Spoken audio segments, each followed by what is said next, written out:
নমস্কার বন্ধুরা, পাশে থাকার অনুরোধ নিয়ে পঞ্চব্যঞ্জনের হেসেলে আপনাদের সবাইকে স্বাগত। আজকে আমি রান্না করব পমফ্রেট মাছ ভাপা।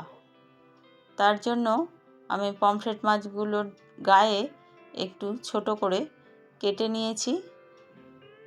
তারপর সামান্য একটু নুন আর একটু হলুদ গুঁড়ো ভালোভাবে মাছের গায়ে মাখিয়ে কিছুক্ষণ রেখে দেব।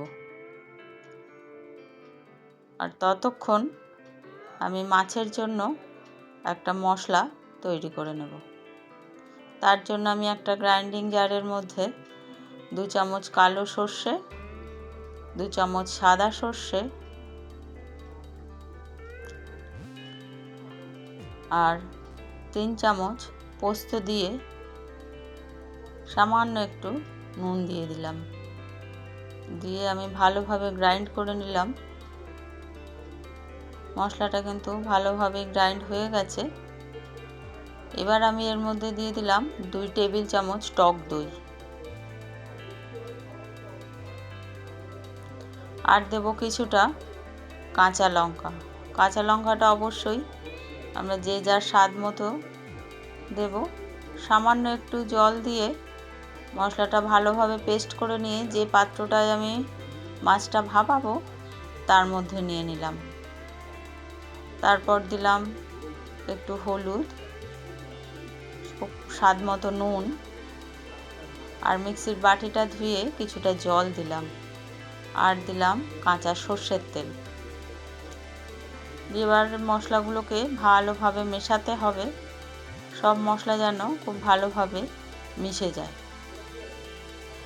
তারপরে এর ভেতরে আমি দিয়ে দেব মাছগুলো।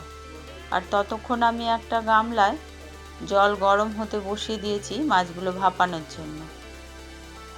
মাছগুলোকে ভালোভাবে এপিট ওপিট করে মশলাগুলো যেন ভালোভাবে সব মাছে সমানভাবে লাগে সেটা মাখিয়ে নিতে হবে। দিয়ে আমি এর উপরে দিয়ে দেব কটা চিড়ে রাখা কাঁচা লঙ্কা।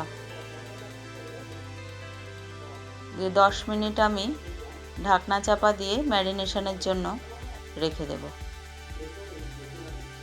10 মিনিট বাদে ঢাকনাটা খুলে একটু কাঁচা সর্ষের তেল ছড়িয়ে দিয়ে আবার ঢাকনা চাপা দিয়ে যে গরম জলটা আমি বসিয়ে রেখেছিলাম তার মধ্যে মাছের পাত্রটাকে বসিয়ে দেব। দিয়ে 25 মিনিট মিডিয়াম ফ্লেমে এটাকে ঢাকনা দিয়ে রেখে দেব।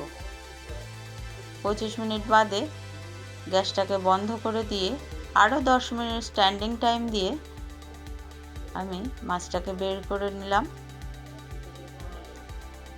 মাছগুলো কিন্তু ভালোভাবেই সেদ্ধ হয়ে গেছে।